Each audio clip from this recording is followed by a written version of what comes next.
어느 시골에서 목사님이 설교를 아주 열정적으로 하십니다. 어느 순간부터 마음의 불편함이 슬금슬금 마음에 들어오기 시작한 겁니다. 왜냐하면 성도들이 설교 시간에 보면 유난한 행동들이 한두 개 눈에 띄기 시작하는 겁니다. 그게 뭐냐면 지루해야 한다는 거죠. 특별히 시계를 계속해서 본다는 거죠. 그래서 너무 상처가 되기도 하고, 그래서 때로는 더 열심히 준비하고 불을 토하기도 했는데 처음에서 나아지지 않았다는 거 아닙니까? 근데 어느 주일에 말씀을 전하는데 모든 성도가 자기를 집중하는 겁니다. 눈이 반짝반짝 하다는 겁니다. 특별히 제일 특이한 사항은 아무도 시계를 보지 않는다라는 겁니다. 예배를 마치고 나서 목사님이 사모님에게 살짝 얘기합니다. 오늘은 은혜가 좀 있었는가? 성도들이 시계도 안 보고 나를 뚫어지게 쳐다본다고. 지루해하지 않는다고. 참 오늘 내가 은혜를 많이 받았다고. 사모님이 살짝 지나가면서 얘기를 하더래요. 목사님, 누가요 강단 뒤에 시계를 걸어놨대요. 이게 참 엄청난 얘기인데 웃지도 않는만요. 사실은 이 사도행전을 강의를 시작하면서 장소가 계속 넘어가면 우리의 이목을 집중시키기보다는 산만해지기가 일쑤입니다. 그래서 좀 지루할 수도 있고 그 얘기가 그 얘기일 수 있지요. 그럼에도 불구하고 당부를 드리는 것은 오늘은 8장을 읽으니까 다음 주에 오실 때에는 몇 장을 읽고 오시는 거죠? 9장을 읽고 오시는 거죠. 그러면 얘기가 조금 들려지리라 생각을 합니다. 나중에 광고 시간에 말씀을 드리겠습니다마는 설교가 들려지지 아니하는 그 난청을 해소하기 위해서 약간의 투자를 했습니다. 그런데 가장 좋은 것은 뭐냐면 가까이에 앉으시는 겁니다. 그래서 소리에 의존하지 말고 거기에 더해서 입술을 보아야 됩니다. 그러면 복화술이라는 게 있습니다. 입술만 봐도 그 소리가 들리지 않아도 그가 무슨 말 하는지 읽어내는 사람들이 있습니다. 마찬가지로 좀 난해한 얼굴이지만 별 자랑할 수 없는 그런 입술이지만 말씀의 온전함을 위해서 이렇게 집중을 하면 그나마 지루함이거나 또 혹은 난청까지 해소하면서 하나님 말씀을 우리가 누릴 수 있지 않을까 하는 그런 작은 기대감을 가져봅니다. 한번 읽어봅니다. 오 슬픔이여, 내게 가장 낯익으면서도 여전히 낯선 길손이여, 그대가 내 이웃을 찾을 적에 그렇게도 낯익어 보이더니 오늘 나를 찾아올째 그리 낯설기만 하오. 어떤 사람이 질병을 앓는다고 합니다. 이웃집에 어떤 아픔의 얘기를 합니다. 그러면 병들었구나. 또 한 분이 천국길로 가셨구나. 그게 조금 더 한다면 참 아쉽다. 이 정도이겠지요. 그러나 막상 고통이 우리 집 울타리를 넘어 들어오고 내게 미치게 되면 저기 놀랄 수밖에 없습니다. 충격적일 수밖에 없습니다. 그리고 내 인생을 해석합니다. 또 저 멀리 있는 죽음임에도 불구하고 바로 앞으로 끌어와서 고민을 하죠. 그러므로 우리의 슬픔은 배나되는 거죠. 익숙한 일들인데 내게 오면 아주 낯설기만 할 테지요. 그렇습니다. 근데 여기에서 우리가 한 가지 주목해야 할 것이 있습니다. 세상도 이 슬픔을 이처럼 절실하게 느낌과 아울러 우리 예수 믿는 사람도 여전히 슬픔이 있다라는 것 아니겠습니까? 세상 사람들은 이 슬픔을 해소하는 방법을 다양하게 연구합니다. 다양하게 시도합니다만은 우리 하나님의 사람들은 이 슬픔을 탈피하는 일에 있어서도 세상과는 좀 다르지요. 그건 어떠한 것일까? 그 아픔, 그 슬픔, 그 좌절 가운데에서 뜻을 찾는 겁니다. 이유를 찾는 겁니다. 의미를 발견하는 겁니다. 다르게 말씀을 드리면 이 슬픔과 이 아픔과 이 고통과 이 환난 중에 담긴 하나님의 뜻을 찾는 겁니다. 그러므로 이 슬픔을 이겨낼 수 있습니다. 극복할 수 있습니다. 극복할 수 있습니다. 우리 성도가 당하는 모든 아픔에는 반드시 하나님의 뜻하심이 있음을 믿는 성도가 되시기를 바라고, 환난과 시련의 자리에서도 하나님의 뜻을 다시 한 번 더 찾아보고, 그래서 그 뜻을 내 삶을 통하여서 이렇게 잘 성화함으로 우리의 인생이 더욱더 복됨으로 기쁨으로 나아가게 되기를 주의 이름으로 축복합니다. 심리학자들은 그 이 땅 위에서의 그 고난을 세 가지로 정의를 합니다.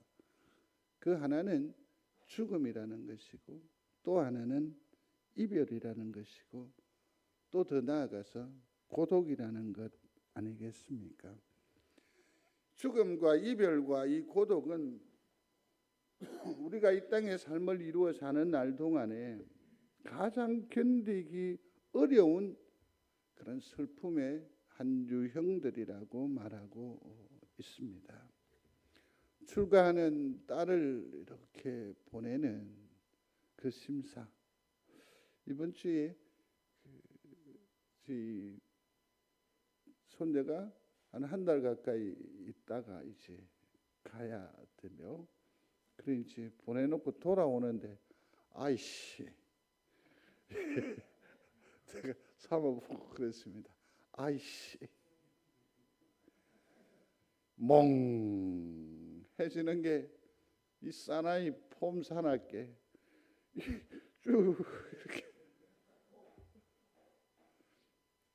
뻔히 보이는 잠깐의 이별이고, 또 언제든지 다시 볼 수 있는 그런 지근거림에도 불구하고 잠깐 이격 거리를 두는 것이 이렇게 참 부담스러울 수 있는데, 또 혹은 사랑하는 이 부부가 갈라서야 하는, 또 성장해서 집을 떠나는 아이들, 자식을 군대 보낼 때 우리는 이러한 감정들을 다 경험해 보았을 것입니다.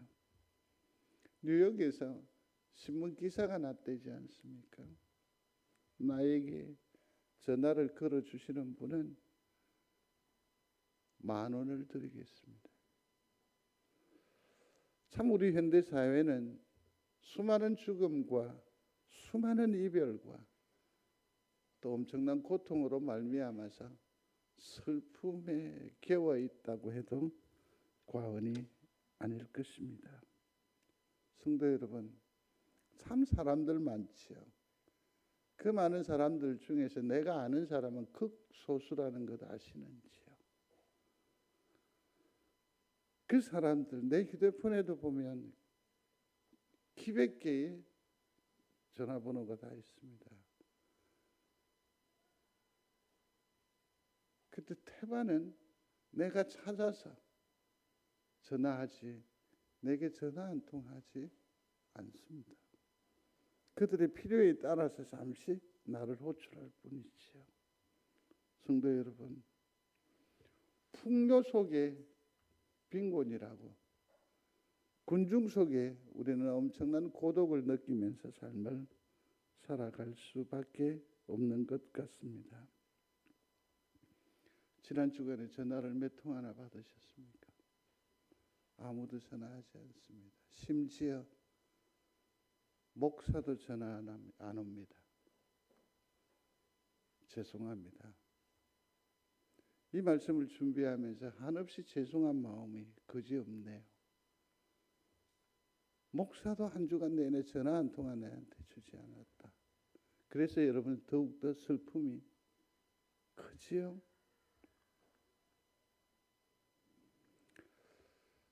본문에도 보면 똑같은 유형의 슬픔들이 나타나고 있습니다.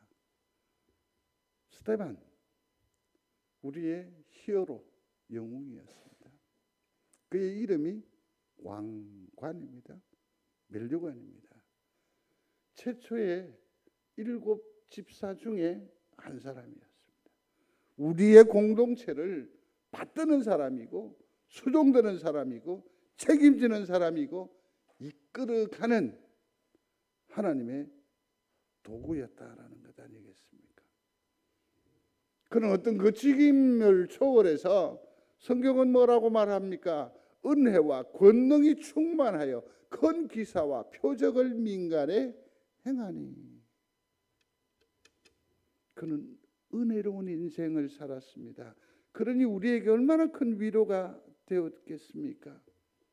그럼에도 불구하고 하늘의 권능의 사람이었습니다. 영적인 사람이었다라는 거죠. 시시콜콜한 소리로 우리를 위로하지 않습니다. 잡다한 어떤 그 수단으로 내 기분을 좋게 하는 사람이 아니었습니다. 그는 하늘과 소통하는 사람이었고 하늘 하나님으로 우리를 위로하는 사람이었습니다. 든든한 울타리였습니다. 우리의 리더였습니다. 지혜와 성령으로 말한다고 했습니다.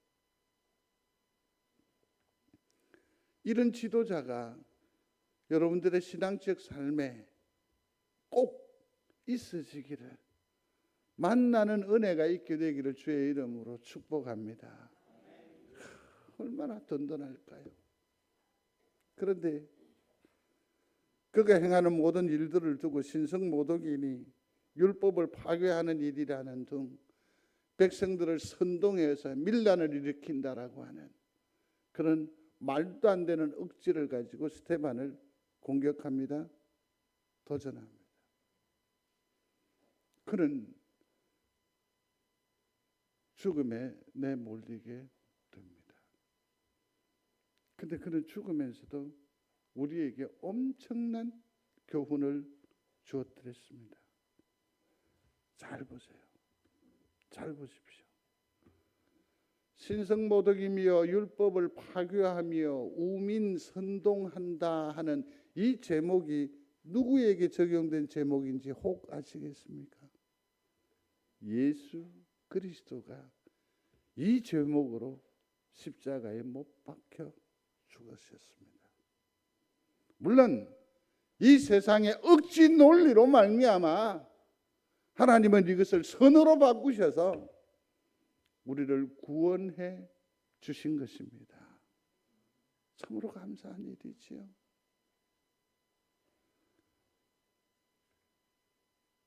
그가 죽은 겁니다. 스데반이 죽었습니다.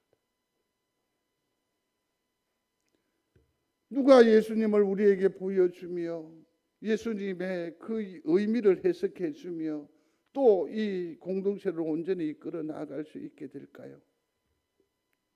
우리는 표대를 잃어버렸는데요. 사람들은 그 충격이 너무 컸기 때문에 성경은 보면 크게 슬퍼한다라는 표현 외에 원망하거나 또 이 일로 인해서 염려한다 하지 않습니다. 그러나 아시기를 바랍니다. 상실의 슬픔은 진짜 내면의 아픔입니다. 속으름이라는 말이에요. 성경에서 표현하지 않았다고 해서 그들이 아프지 않은 건 아닙니다. 자신의 고통을 드러내 보이지 않는 사람은 제대로 슬퍼하는 것이 아니라고. 요즘 현대 교인들이 장례식에 가면 그다지 울지 않습니다. 그러나 우리는 그 일을 두고 평가를 쉬하지 마십시오. 말하지 않지만 울음이 말라버린 것 아닙니까? 그 아픔이 얼마나 클까? 그 충격이 얼마나 클까? 미래에 대한 두려움과 지난날에 대한 진한 아쉬움, 이것이 만감이 교체하면서 우리가 보기에는 뭐 덤덤한 듯, 아니요, 그 아픔은 큰 겁니다. 세월의 약이라고요? 그렇지 않습니다. 그렇지 않습니다. 지난 주간에 잠시 말씀드렸나요? 돌아가신 지 상당히 오래됐습니다. 아이들 데리고 실로암에 갔었습니다. 기도할 거라고 준비까지 다 했었습니다. 성경 구절까지 새겨서 갔습니다. 한마디도 말 못했습니다. 집에 와서 날감 일기를 쓰면서 그렇게 얘기를 했습니다. 잊은 줄 알았는데 잊혀질 법도 한데 더 보고 싶다. 제가 그렇게 표시를 한 적이 있습니다. 세월이 약이라고요? 잊어지지 않습니다. 우리 심령 가운데 늘 그 아쉬움, 그 공허감은 여전하지요. 고통은 순간에 느끼는 것이고 이를 느끼지 못하는 사람은 차가운 사람이다. 아니요, 그렇지 않아요. 자, 스데반이 죽어버렸습니다. 낙심낭망할 수밖에 없을 것입니다. 이 싸한 분위기에 뜬금없이 성경은 이렇게 말합니다. 10절입니다. 사울이 그의 죽임당함을 마땅히 여기더라. 여기에 이 사울이 누구입니까? 바울입니다. 사울이 누구라고요? 바울이라고요. 하나님은 새로운 선교의 장을 열기 위하여 그곳에 뜻을 두셨습니다. 누구를 두었다고요? 사울, 곧 바울을 그 슬픔의 현장에 두었습니다. 그가 주여 저들의 죄를 용서해 주십시오. 내 영혼을 받아 주옵소서. 예수님처럼 처참하게 찢어지고 깨어지고 무너지는 그것을 보면서 이 사울은 이 스데반의 모습이 얼마나 어처구니가 없었겠어요. 그러면서 그 마땅히 여겨서 박해하던 그 마음이 금이 가기 시작하고 깨어지고 무너지고 주의 은혜가 스며들기 시작해서 그가 하나님의 도구로 나아가게 되는 놀라운 기적, 놀라운 전환점이 바로 우리의 슬픔 스데반의 죽음으로 말미암아 시작됐다는 것 아닙니까? 스데반의 어처구니가 사울의 회심을 불렀다라는 것 아닙니까? 이 아픔, 이 슬픔에는 이처럼 하나님의 섭리와 하나님의 뜻이 있음을 믿는 여러분들이 되시기를 바랍니다. 그래서 내 당한 슬픔에서 마냥 울기보다는 제발 부탁입니다. 아픈 거 참지 마십시오. 울음을 참지 마십시오. 우십시오. 더 아파하십시오. 그러나 성숙한 영은 한 걸음 더 나아가서 무엇을 도모하고 무엇을 사모하느냐? 그게 하나님의 뜻을 사모합니다. 하나님 나로 하여금 왜 울게 하시는지요? 왜 나로 참게 하시는지요? 왜 나로 하여금 이 억한 심정을 품게 하시는지요? 그래서 하나님의 뜻을 우리의 삶의 울타리에서 깊이 있고 발견해내는 그런 지혜로운 영의 사람들이 되시기를 바랍니다. 스데반의 죽음은 헛된 죽음이 아니었습니다. 하나님의 뜻이 있는 거룩한 죽음, 곧 순교였다라는 것 아닙니까? 거기에는 반드시 섭리가 있음을 믿고 오늘의 험악한 세월을 잘 이겨 사시는 우리 믿음의 권속들이 다 되시기를 주의 이름으로 축원합니다. 또 하나의 아픔이라는 것은 예루살렘 교회가 교인들과의 이별입니다. 흩어져 버린 거지요. 사도행전 3장 32절과 35절에 있는 말씀인데 같이 한번 읽어보겠습니다.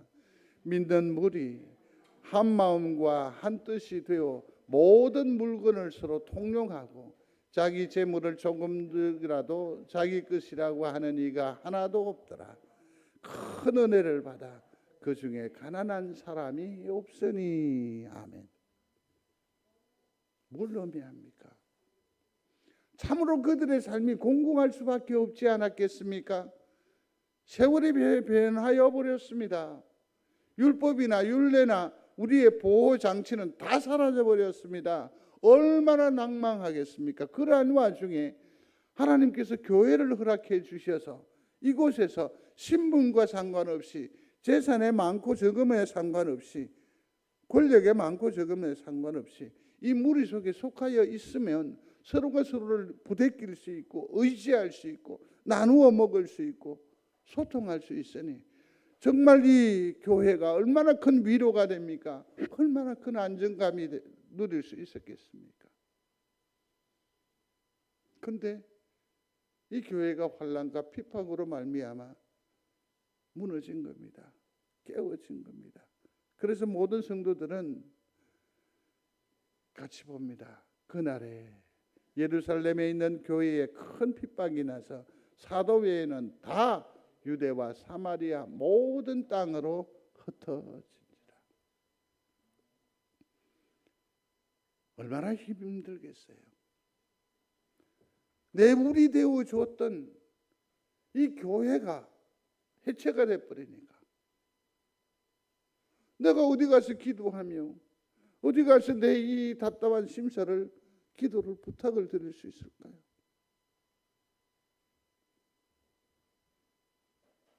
어디 가서 내가 하나님의 음성을 다시 한번 더 또렷이 들을 수 있으며 내 마음을 거기에 둘 수 있을까? 이게 소속이에요. 이게 송정제일교회 성도됨의 권리이고 또 축복이에요. 내가 하나님의 권속이 됨을 하늘의 축복임을 믿으시기를 바라고 미약하지만 이 재단에 속하여서 누군가의 기도의 제목이 되고 누구의 관심의 대상이 된 것이 참으로 이 험악한 세월에 큰 은혜인 줄로 믿으시기 바랍니다. 이게 깨어지면 우리는 느려서 나를 도와주고 내게 손 내밀며 내 아픔의 자리에 울음해 줄까? 울음해 줄까? 그러나 이게 아픔의 전부는 아닙니다. 우리가 성경을 자세히 보시면 1장 8절에 뭐라고 했습니까? 사도행전 1장 8절인데 수고스럽지만 찾아가셔서 한번 읽어보시겠습니다. 사실은 다 메고 계실 줄로 아는데 같이 읽겠습니다. 오직 성령이 너희에게 임하시면 너희가 권능을 받고 예루살렘과 온 유다와 사마리아와 땅끝까지 이르러 내 증인이 되리라 하시니라. 아멘. 전하라고. 누구를 드러내라고? 예수를 드러내라고 했어요. 환난과 핍박에 이르는 이 시점 이전까지 이스라엘은 하나님의 사람들은 성령을 받았습니다. 하나님의 불같이 우리 가운데 좌정하심을 체험했습니다. 그럼에도 불구하고 아무도 전하지 않았습니다. 아무도 순종하지 않았습니다. 왜일까요? 싫은 거죠. 전하지 않습니다. 오늘날도 마찬가지입니다. 하나님께서 우리를 부르신 줄로 믿습니다. 왠지 아십니까? 찬송하게 하려 하십니다. 하나님을 드러내라는 거였습니다. 예수 그리스도를 증거하라는 것이었습니다. 왜 안 하시는지 아세요? 귀찮기 때문에. 싫은 겁니다.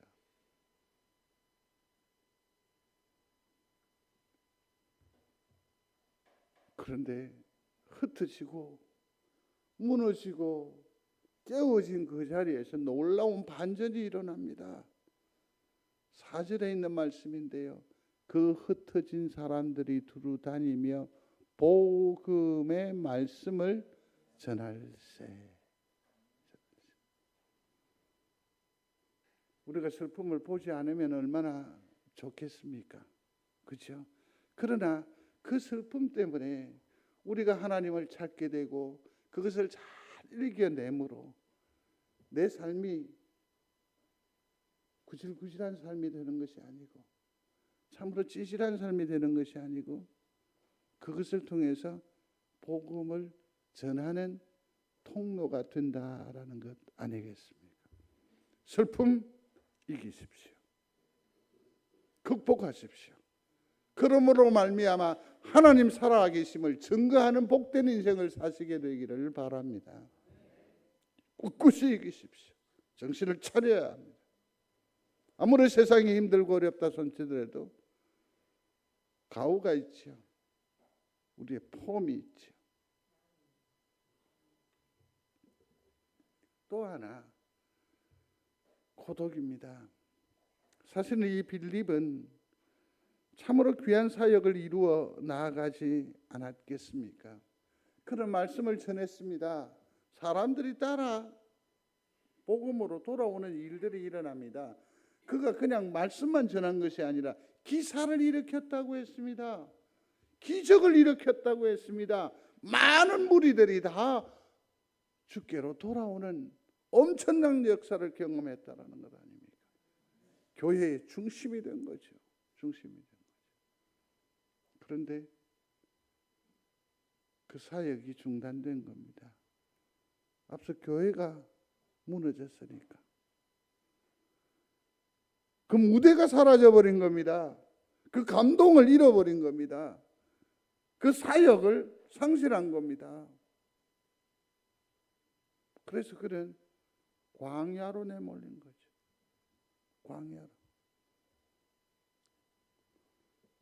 글이 너무 작은 듯한데 사랑의 반대는 미움도 아니고 예술의 반대는 추함도 아니며 삶의 반대 역시 죽음이 아니고 이 모든 것들의 반대는 무관심이다. 차라리 아프고 또 다른 어떤 것들은 괜찮은데 사람으로부터 무관심의 대상이 되면 왕따 인생이 되면 이것만큼 힘든 것 없거든요. 지금 누가 빌립이 광야의 엄청난 고독 속에 빠져버렸습니다. 아무도 날 알아주지도 않을 것입니다. 아무도 날 필요로 하지도 않습니다. 그냥 광야 지나는 바람일 뿐입니다. 근데 놀랍지요? 비로소 하늘이 보여요. 아시죠? 캄캄한 칠흑과 같은 어둠 속에서 은하수를 볼 수 있습니다. 별을 볼 수 있습니다. 그 와중에 그는 하나님을 발견하게 될 것입니다. 하나님께서 내게 주신 생의 의미를 생각했었을 것입니다. 하나님께서 왜 이 광야 나를 이 외로움의 바다에 늪에 헤매게 하는가? 정말 성숙한 사람이고 제대로 된 가치관을 가지고 있는 사람들은 이처럼 문득 혼자 있을 때에 생각하는 사람입니다. 그래서 자기를 발견하고 한 걸음 더 나아가서 하나님을 발견하는 그러한 사람이 진정한 성숙된 사람이요, 제대로 된 인격의 소유자라고 할 수 있을 겁니다. 그가 발견해요. 그러는 중에 에티오피아 내시를 만나게 됩니다. 간다게의 그 돈주머니를 맡고 있는 사람입니다. 내무장관쯤 되겠죠. 내가 광야로 내몰리지 않았다고 한다면, 이 엄청난 외로움을 경험하지 않았다고 한다면 만나볼 수 없는 위치, 거기에서 그를 만나게 됩니다. 말씀을 증거합니다. 이사야서를 가지고 서로 소통합니다. 놀랍죠. 하나님은 빌립의 고독을 통해서 선교를 시작하신 겁니다. 우리가 외로움에 내몰릴 수 있습니다. 고독의 자리에 처할 수 있을 것입니다. 그러나 그러한 와중에서도 여전히 하늘을 향하여 마음을 두고 거기에 귀 기울이는 성도들이 되시기를 바랍니다. 거기에서도, 이 처지에서도 하나님은 나와 우리를 통해서 일하실 줄로 믿습니다. 자, 그렇다고 한다면 죽음과 이별과 고독이라고 하는 이 세상적인 슬픔의 그 창으로 보지 말고 하나님의 창으로 보면 세상은 죽이고 흩어버리고 광야로 우리를 내몰아도 이들은 훌륭하게 극복하지 않았습니까? 그러니 이렇게 정의할 수 있습니다. 성도의 죽음과 성도의 이별과 성도의 고독은, 오늘 이 얘기는 승리의, 신앙의 승리의 이야기요, 하나님의 승리의 이야기가 됩니다. 이 스토리의 주인공이 되시기를 주의 이름으로 축원합니다. 축원합니다. 어떤 유익이 있었을까? 또 그 비밀은 도대체 어떤 교훈이 있을까라는 것이요. 1장 8절입니다. 한 번 더 읽겠습니다. 예루살렘과 온 유대와 사마리아와 땅끝까지 이르러 내 증인이 되리라. 이미 우리에게 주신 명령인데요. 그러면 이것을 어떻게 죽음과 이별과 고독의 내 삶의 현장에서 어떻게 이 모든 것들을 다 하나님의 그 신앙의 승리요, 하나님의 승리로 승화할 수 있었는가? 따라하십시오. 포기하지 말라. 그들은 포기하지 않았습니다. 그들은 그 낭망의 세월 가운데에서 우리는 희망이 없다라고 말하지 않았습니다. 사실은 이 고독의 고난의 최고의 적은 뭔지 아십니까? 포기하는 겁니다. 아이고, 이만하면 됐다. 내려놓으라. 모든 것이 끝났다고 합니다. 그렇지 않습니다. 픽트 프랭크라고 하는 사람이 그 가스 포로 수용소에, 유대인 수용소에 그 엄청난 일들을 다 겪고 난 뒤에 얘기합니다. 사람들이 수없이 죽어나갔다는 거 아닙니까? 그것이 얼마나 큰 고통이었는지. 그런데 죽어나가는 데에는 반드시 순서가 있더라는 것을 발견했다는 거죠.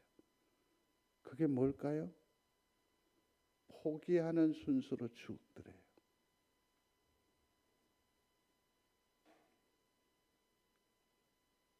포기하지 마십시오. 기도를 포기하지 마십시오. 천국을 내려놓지 마십시오. 여전히 하나님을 찾으십시오. 슬픔이 있어도, 슬픔이 있어도. 나는 혼자라고요? 아닙니다. 아닙니다. 내가 혼자일 때에는 절실하게 내 속에서 작동하는 것이 있습니다.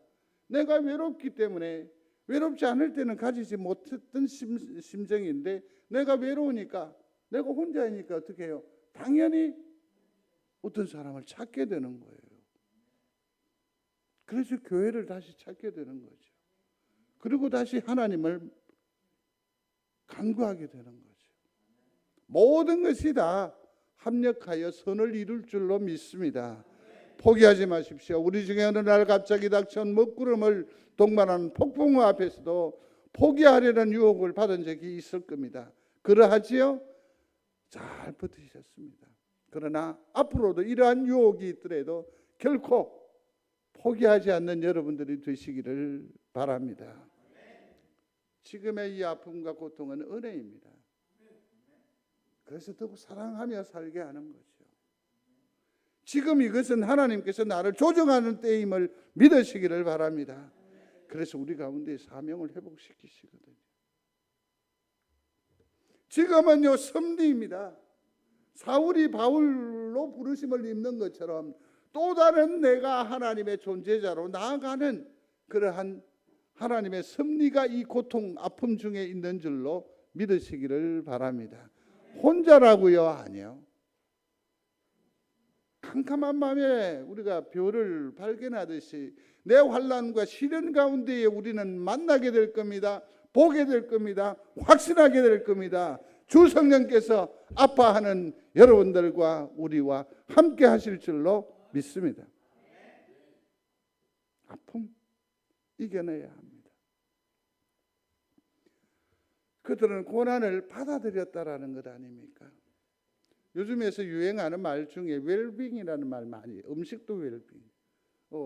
오늘 아침에는 얼마 전에 사귀었던 권사님이 책을 보내왔는데 그 음식 이걸 어떻게 먹는 웰빙에 관한 정보를 저에게 보내왔더라고요. 사람이 사람답게 사는 것을 웰빙이라고 합니다. 그런데 요즘 또 새로운 용어가 하나 있습니다. 그게 뭐냐면 웰에이징이라고 하는 말입니다.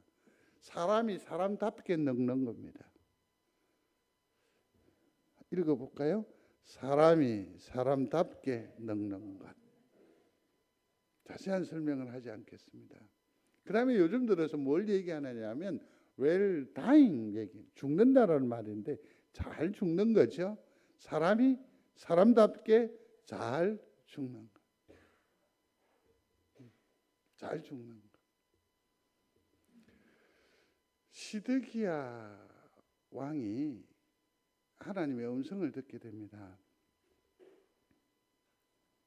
예레미야가 예언한 건데 유다와 이스라엘이 바벨론에게 멸망할 거라고 얘기를 합니다.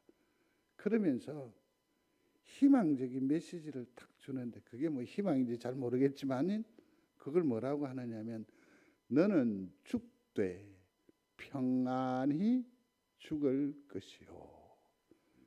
이런 안 죽어야지. 근데 죽는데 무슨 평안이래? 평안이래. 여호와김이라는 사람이 있습니다. 이 사람은 죽을 때에 찢기고 갈라지고요. 짐승들이 와서 다 뜯어먹었습니다. 객사입니다. 바깥에. 낮에는 더위에, 밤에는 추위에 방치된 겁니다. 짐승이 뜯어먹었습니다. 근데 시드기야는 하나님께서 뭐라고? 평안히 죽게 한다. 그래서 이걸 근거로 예전에 우리 권사님들은 기도하셨습니다. 주님, 자는 더 식하게 하옵소서. 그랬다고요. 이게 복인 줄로 믿으시기 바랍니다. 사람이 사람답게 죽는 것, 이게 웰다행이라고 하는 겁니다. 여기에서도 우리가 좀 심각하게 생각해야 합니다. 결국 우리는 서서히 죽어가는 존재입니까? 지금 사는 것이 뭡니까? 무덤을 향해서 가는 겁니까? 그러면 얼마나 지루하겠어? 얼마나 힘들겠어? 한 번도 경험해 보지 못한 요단강, 죽음의 강을 건너야 되는데. 그러나 빈 무덤을 다시 한 번 더 발견하고 정립하는 여러분들이 되시기를 바랍니다. 잘 죽는 건 뭐냐면 내가 죽으나 주께서 나를 다시 살리실 줄로 믿습니다. 그러면 솔솔솔솔 시들어가는 내 남은 인생이 아니라 뭡니까? 다시 삶에 대한 준비하는 것이고 예비하는 것이고, 그래서 에너지를 축적하는 거니까 삶이 달라지는 거죠. 요즘 이 삶에 우리가 하나님 나라에 들어가려면 많은 환난을 겪어야 할 것이라, 이것을 받아들이는 여러분들이 되시기를 바랍니다. 어저께 탁구를 하는데 모 권사님이 아이고 저도 이제 나이가 있어갖고 안 된다고 그러더라고요. 그래서 제가 이랬습니다. 그래 안 하면 천국 갈 수 있는가? 점점 시들시들 해야지. 내 힘이 팔팔하면 천국 가는 일이 쉽지 않을걸? 그렇게 농담으로 나누었습니다. 겪어야 할 일입니다. 받아들이십시오. 그들은 또한 고난 속에서도 할 일을 찾았습니다. 구체적으로 사명을 이루었다고 앞서 읽었습니다. 그 흩어진 사람들이 두루다니며 복음의 말씀을 전할세 빌립이 사마리아 성에 내려가 그리스도를 백성에게 전파하니. 아프다고 슬프다고 외롭다고 거기서 그치는 것이 아니라 그들은 어떻게 했습니까? 이를 찾아서 실행했다라는 겁니다. 사막에서도 물소리를 듣게 하라. 저의 모토입니다. 저 명함에도 이 글자를 새겼습니다. 사막에서도 물소리를 듣게 하라. 아무리 낭망스러운 가운데에서도 성도 여러분들이 오히려 희망이 되고 긍정의 메시지가 되고 피스메이커가 되는 은혜가 있게 되기를 바랍니다. 놀랍습니다. 우리가 가면 길이 돼요. 믿습니까? 우리가 가면 길이 돼요. 시도하십시오. 다타우라고 하는 수용소에서의 얘기입니다. 이제 그들은 곧 가스실로 끌려가서 다 죽을 수밖에 없습니다. 그런데 그들이 삶을 지탱하는 방법이 있었습니다. 제일 많은 생존자를 낸 수용소거든요. 그들이 했던 방법이 뭐냐면 이겁니다. 가만히 있는 것이 아니라 죽음의 순서를 기다리는 것이 아니라 그들이 했던 일이 있습니다. 그게 뭐냐면 악수례였습니다. 악수였습니다. 악수를 하면서 서로 눈빛으로 힘내시게, 오늘도 견디시게, 내일 또 봐.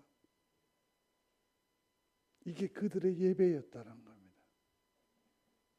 사랑하는 성도 여러분, 혹 삶의 자리에 아픔이 있습니까? 일을 찾으십시오.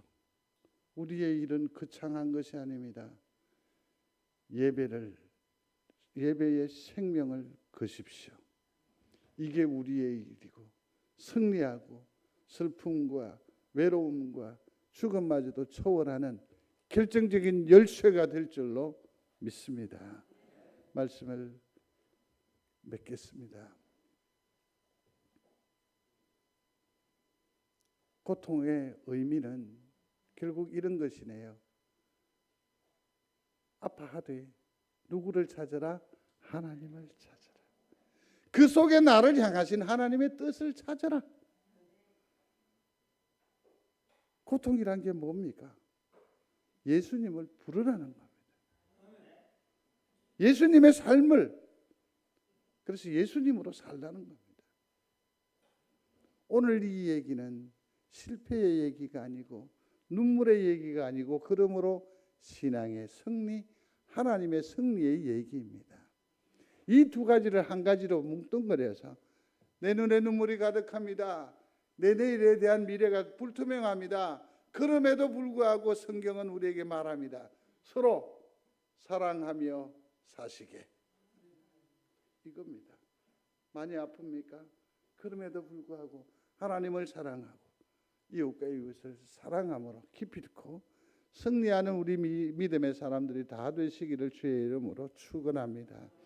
하나님 포기하지 않고 저로 하나님의 뜻을 깨닫게 하시고 새롭게 제가 일어설 수 있도록 도와주시옵소서. 끝까지 사랑하며 살게 하여 주옵소서.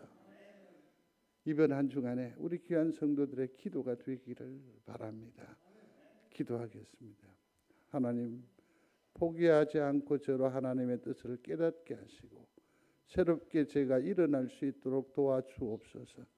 끝까지 사랑하며 살게 하여 주옵소서. 예수님 이름으로 기도드리옵나이다. 아멘.